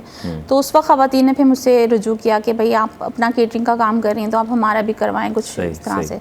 फिर उन सबको मैं अपने साथ लेती गई। तो इस तरीके से फिर लॉकडाउन ख़त्म भी हो गया था, तो उसके बाद भी हम लोगों ने अपना काम जारी रखा। फिर उसके बाद जो थे डिज़ाइनर्स भी आ गए मेरे पास हर तरह के, और भी और जितनी एंटरप्रेन्योर्स होती हैं, क्राफ्टर्स होती हैं, हैंडीक्राफ्ट्स वाली होती हैं, वो सब मुझे ज्वाइन करती गई। माशाल्लाह से तकरीबन 12,000 लोगों का ग्रुप है मेरा माशाल्लाह, और तकरीबन 350-400 मेंबर्स हैं मेरी अपनी, जो व्हाट्सएप ग्रुप पे हमारे साथ हैं। अच्छा। और सब इस तरह से काम कर रही होती हैं। ज़्यादा फ़ायदा व्हाट्सएप के ज़रिए जल्दी है, ऑर्डर लाइक किया हम फेसबुक इंस्टाग्राम? नहीं, इंस्टाग्राम और फेसबुक तो लाजमी सी चीज़ है ना, वहाँ आप अपनी विजुअलाइजिंग कर सकते हैं काम की, और भी जिस तरह से प्रमोट कर सकते हैं अपने। वहाँ पे ज़्यादा ऑडियंस है, ज़ाहिर सी बात है। व्हाट्सएप के ऊपर इतनी ज़्यादा ऑडियंस नहीं है। ठीक है, तो उसमें वो ब्रॉडकास्ट लिस्ट भी बन जाती है, ब्रॉडकास्ट लिस्ट भी बन जाती है, लेकिन व्हाट्सएप पे ये हम लोगों का ये फ़ायदा है कि हमारे सारे मेंबर्स एक ग्रुप के अंदर होते हैं। कोई भी हमारे इवेंट आ रहा होता है, कोई वर्कशॉप आ रही होती है, किसी भी किस्म की कोई ट्रेनिंग सेशंस आ रहे होते हैं, तो वो हम वहाँ पे वर्कशॉप पे हम अपने व्हाट्सएप ग्रुप पे हम दे देते हैं अपने कि आप लोगों ने कल यहाँ पहुँचना है। हाँ, बिल्कुल पहुँचना है, और ये चीज़ें लेके पहुँचनी है। अरे वेरी गुड। तो ये टाइम कैसे निकाल लेती हैं आप ये सारे बिल्कुल? काम? मैं माशाल्लाह से मैं खुद एक सेलिब्रिटी शेफ रह चुकी हूँ 7-8 साल से, और मैंने PTV से अपना करियर स्टार्ट किया था 2018 में, तकरीबन 17-18 में शुरू किया था। और जब से काम करते करते अब माशाल्लाह से मैं एक ब्रांड के साथ काम कर रही हूँ एज ए ब्रांड एम्बेसडर माशाल्लाह। और ये सारी चीज़ें हैं। मैं कराची चैम्बर ऑफ कॉमर्स की मेंबर भी हूँ। और एंटरप्रेन्योरशिप के ऊपर काफ़ी काम कर रही हूँ, वुमेन एम्पावरमेंट माशाल्लाह। तो इनका साथ अब चुनाव करना था कि कहाँ सही पाथ मिले। एक होता है ना, हर ख़वातीन को रिक्वायर्ड होता है, सब कुछ आता तो है, लेकिन अब उसको तराशना, तरमीम, क्लियर करना, वाज़े करना, या उस चीज़ों को और आगे लेके बढ़ना, कैसे इनको ढूंढा, कैसे चुनाव किया आगे बढ़ने के लिए आईटी की दुनिया में, फेसबुक की दुनिया में, या लोगों के दरमियान उठना बैठना, सोशल एक्टिविटी में जाना ताकि और प्रमोशन मिल सके? एक्चुअली पहले जो है वो मैं हाउसवाइफ थी। अच्छा। तो हाउसवाइफ की लाइफ जो है वो अभी भी है? जी जी अभी भी है। थी लगा दी माजरत। लेकिन नहीं अब मतलब अल्हम्दुलिल्लाह। मैं प्रोफेशनल लाइफ में आ जाते हैं तो थोड़ा सा इन हो रही बिल्कुल, हूँ। बिल्कुल। तो मैंने यही सोचा था कि मैं अब थोड़ी सी अपनी प्रोफेशनल लाइफ भी बनाऊंगी। पहले बच्चे छोटे थे, फिर बच्चे बड़े हो गए, तो फिर ये है कि मैम का पेज मैंने फेसबुक पे देखा था, फिर मैंने इनको ज्वाइन किया। उससे पहले से ही मैं अपना शेफ़ का खैर कोर्स कर रही थी। अच्छा। और ऑनलाइन बेस्ड काम भी कर रही थी, लेकिन जब मैंने मैम का ग्रुप ज्वाइन किया तो उसके हवाले से मुझे बहुत हेल्प मिली कि ऑनलाइन जो है वो किस तरीके से एडवर्टीजमेंट क्योंकि वगैरह आज होती के है। दौर में बहुत सी ख़वातीन को नहीं मालूम कि हम ऑनलाइन में किस तरह काम करें, किस तरह पेज बनाएं, किस तरह प्रमोट करें, नहीं मालूम बहुत सी ख़वातीन। घर का खाना तो मतलब बनाना आता ही है, लेकिन जो है वो मैम के ग्रुप के ज़रिए जो है वो बहुत हेल्प मिली कि किस तरीके से खाने को आगे सेल किया जाता है। और फिर ये भी पता चला कि भाई अगर हम सर्टिफिकेशन कर लें तो हमारी सर्टिफिकेशन की क्या वैल्यू होगी। तो इसी हवाले से मैं जो है वो अभी मास्टर क्लास से अपना जो है वो डिप्लोमा कोर्स कर रही हूँ। अच्छा, वेरी गुड जी। और ऑलरेडी मैं अपना जो पेज चला रही हूँ एक्सप्लोरिंग फूड के नाम से, वो भी बहुत अच्छा चल रहा है। अल्लाह का शुक्र है। जी जी अल्लाह का। कितने लाइक्स हो गए उसमें माशाल्लाह? अभी माशाल्लाह कितने 2-3 साल आप बता रही हैं? 2 साल हुए। 2 साल हुए हैं। तो 2 साल 4,000 हो गए। और ये आपके ऑर्गेनिक कस्टमर, जी राइट? जी माशाल्लाह माशाल्लाह। बात है यार, 2000 में 4000 कस्टमर, आम बात, वो भी ऑर्गेनिक, कमाल हो गया। मोस्ट रनिंग आइटम मेरा जो है कि ब्राउनीज है। ब्राउनीज हैं, हाँ लग रहा है तो कमाल, ज़बरदस्त। जब खाएंगे तो पता चलेगा। अच्छा ओके फाइन। खदीजा मैन, आपकी तरफ आते हैं। एक होता है कि हम कहीं से कुछ सीखें।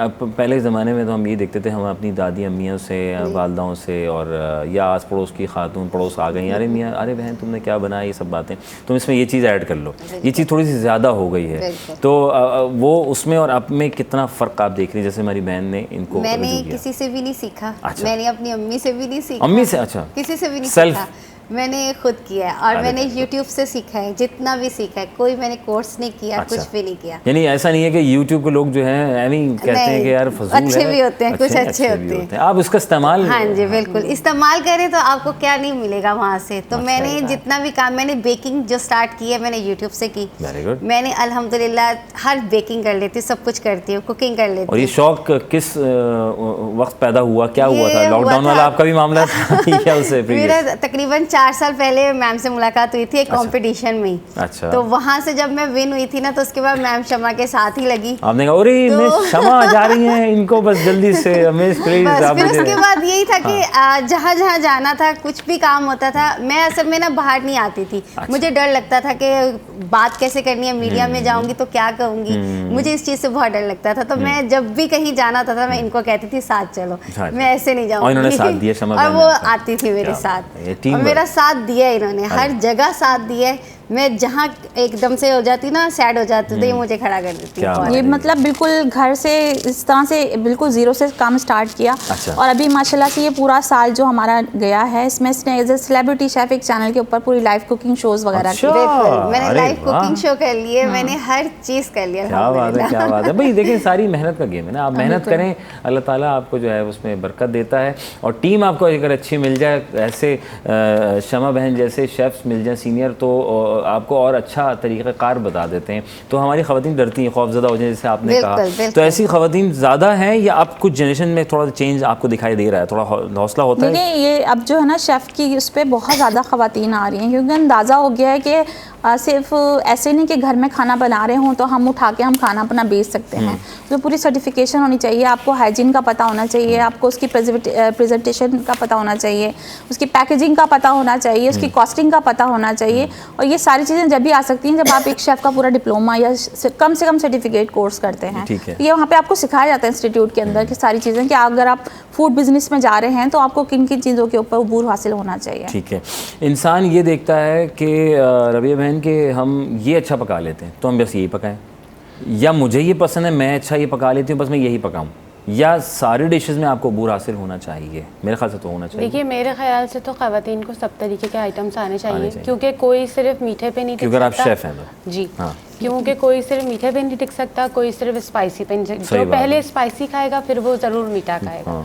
और जैसे कि मैम ने बोला कि घर का खाना तो ख़वातीन बना ही लेती हैं, लेकिन जो होटल के रूल्स एंड रेगुलेशंस होते हैं वो आपको एक डिप्लोमा सर्टिफिकेट के बाद ही आ सकते हैं। ठीक है। मैं जैसे ऑनलाइन सेल मैं कर ही रही थी 1 साल से, लेकिन बहुत मुझे इस बातों से समझ में आया जब कस्टमर्स की फीडबैक्स आती थी कि ग्रामेज आपका ज़्यादा है, वो एक अच्छी फीडबैक होती थी, लेकिन मैं सोचती थी अगर मैं शेफ़ के हवाले से सीख लूँ तो मुझे पता चल जाएगा कि मुझे अगर कस्टमर को 1 kg देना है तो मुझे 1 kg ही देना। अच्छा, तो ये किस तरह फीडबैक जब आता है तो पहले क्या खौफ होता है, यार पता नहीं क्या बोलने वाले हैं, सही पकाया नहीं पकाया, कम तो नहीं दे दिया, ज़्यादा तो नहीं? कस्टमर्स बोलते थे कि आप अच्छा आप तो 1 किलो से ज़्यादा दे देती हैं। अच्छा, हाँ, आप तो हमें यानी आपका तोल का वजन ज़्यादा है। हाँ, मतलब वो ये जब होता है कि सर्टिफिकेशन नहीं होती तो फिर यही सब काम होता है। फिर सर्टिफिकेशन आती है तो इंसान को फिर ग्रामेज का भी पता चल जाता है, फिर क्लीननेस का भी पता चल जाता है। इसके लिए भी मैं क्लासेस करवाती हूँ, स्पेशल सेशंस रखवाती हूँ लोगों के लिए। मैं कॉस्टिंग हो गई, आपको सोशल मीडिया मार्केटिंग की क्लासेस में रखवाती हूँ कि आप अपने मोबाइल के जरिए अपने बिजनेस को किस तरह रन कर सकते हैं, इंस्टाग्राम पेजेस कैसे बनते हैं, फेसबुक पेजेस कैसे बनते हैं, उनको रन कैसे किया जाता है, उस पर ऐड कैसे लगवाने हैं, वो सारी चीज़ें जो है मैं सिखाती हूँ, बाकायदा ट्रेनिंग करवाती हूँ। साल में 1 या 2 सेशन मेरे होते हैं इस तरह के। फिर उसके बाद जो है इस तरह की मैं कंपटीशन रखती हूँ कि जिस तरह होटल में हम जाते हैं आला कार्ट की, हम लोग वहाँ पे शेफ्स को बाकायदा खड़ा होना पड़ता है हम लोगों को आला कार्ट के ऊपर, तो वो मैं कंपटीशन में रखती हूँ कि भाई ये 15 मिनट के अंदर आपको अपनी प्लेटिंग तैयार करनी है। तो वो उनको वो फिर सारी ट्रेनिंग जो होती है वो इस तरीके से मिलती है, मेरी सारी जितनी होम शेफ्स हैं थोड़ा सा सपोर्ट मिल जाती है। बिल्कुल, उनको एक आइडिया हो जाता है कि हमने होटल पे जब जाते हैं प्लेट हमारे सामने आती है खाने की, तो उसको बनाने में कितनी जो है वो टाइम लगता है, कितनी स्ट्रगल होती है और कितनी कॉस्ट लगती है, वो सारी चीज़ें जो है पता चल जाता है। अच्छा, क्या आज आप तो आई हैं, ये बड़े ज़बरदस्त से आपने बनाए हैं। अच्छा, ये एक और चीज़ देख रहा हूँ, ये बड़ी ज़बरदस्त कुछ चिकन समथिंग कुछ बना हुआ है, सिंगापुरी राइस। सिंगापुरियन राइस, वही कमाल हो गया, ये तो लाजमी खाने चाहिए। तो इसको क्या क्या इसमें आपने क्या क्या थोड़ा सा बताया, इसकी रेसिपी क्या है सिंगापुरियन? इसके बेस में जो है वो बॉइल्ड राइस डलते हैं। ठीक है। उसके बाद उसके ऊपर जो है वो स्पैगेटीज और मिक्स वेजिटेबल्स होती हैं, सीजनिंग के साथ होती हैं, और उसके बाद ऊपर जो होती है वो बोनलेस चिकन की पूरी टॉपिंग होती है। फिर उसके ऊपर भगाड़ लगता है। और मेरी भगाड़ किस चीज़ का होता है इस पर? भगाड़ जो है वो लहसुन और उसका कड़ी पत्ते का होता है। कड़ी पत्ते का, जी। फिर उसके ऊपर एक डिप डलता है। ठीक है। तो वो डिप भी मैं खुद बनाती हूँ। अच्छा, खुद ही अपना सॉस लाइक जी जी, जो अपना एक, हाँ एक होता है कि यार इन्होंने ये सॉस भेजिएगा, ये सीक्रेट सॉस एक शेफ की ज़रूर होती है ना, आपको पता है। ये वो ज़रूर से डलती है, वो मेरे ब्रोस्ट वगैरह पे भी डलती है, और मेरे बच्चे तो समझिए फ्रेंच फ्राइज़ वगैरह पे भी डाल के। अब तक कितनी डिशेस बना चुकी हैं इन 2 सालों में अल्हम्दुलिल्लाह? अंदाज़ा 100 अबव होंगी। 100 अबव हो चुकी। और सबसे ज़्यादा क्या बनाया हमने, कौन सी कुजीन्स को हाथ रखा कंट्रोल के? Pakistani, local, Chinese, Singaporean rice. ठीक है। ब्राउनीज की और ऑल वैरायटी, सारी वैरायटी। हाँ, मतलब मेरी ब्राउनीज मोस्ट सेलिंग है, और कस्टमाइज्ड केक्स भी मैं सेल करती हूँ, क्रीम केक, बर्थडे वगैरह, पार्टी, बटर आइसिंग, फाउंडेंट, सब सेल करती हूँ। खदीजा बहन, आपने क्या बनाया? ये बड़ा जिसमें चक्करबाजी हैं कुछ, मैंने दाल मखनी बनाई है। दाल मखनी, दाल मखनी, वाह वाह वाह वाह, आज दाल मखनी खाऊंगा मैं। अच्छा बेगम, मैं दाल मखनी बना लेना, मैं वापस इंशाल्लाह दाल मखनी जी। तो आपके मियाँ को क्या पसंद है सबसे ज़्यादा? मेरे मियाँ को देसी फूड बहुत पसंद है। देसी मियाँ है, कहते हैं देसी खाऊंगा। ये क्या उनको देसी पसंद है, तिक्के हो जाएं, इस तरह की चीज़ें पसंद है।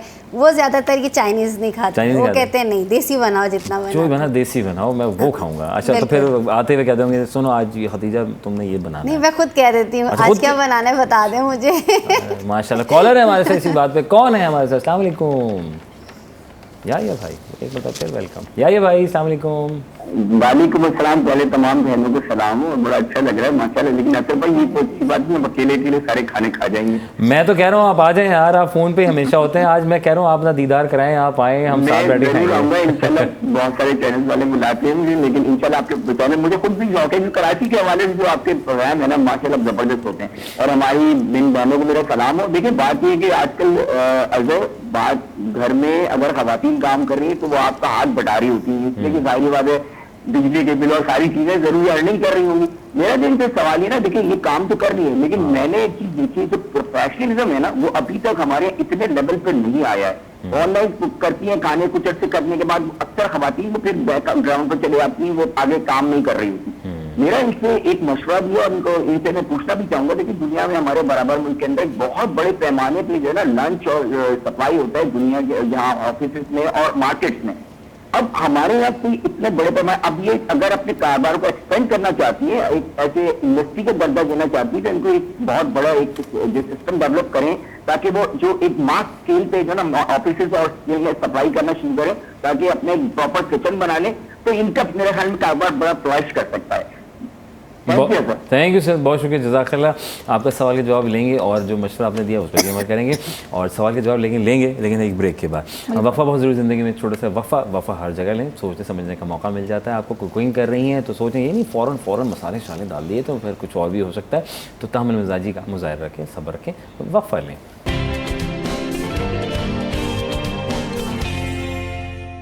Welcome back once again city at 10। आपका मेज़बान अज़हर अली बेग आपकी खिदमत में हाजिर है जनाब अली। और वक्फा ले लिया होगा भरपूर अंदाज में, जो काम आपके रह गए होंगे वो मुकम्मल तो नहीं होंगे क्योंकि बड़ा शॉर्ट ब्रेक था हमारा, तो आप वापस अगर आ गई तो बहुत अच्छी बात है, क्योंकि हम थे दाल मखनी के ऊपर। दाल मखनी की जब बात आती है तो बड़ा मज़ा दुबाला हो जाता है, फिर गर्म गर्म रोटी हो और साथ दाल मखनी हो या फिर राइस अगर आपको पसंद हो।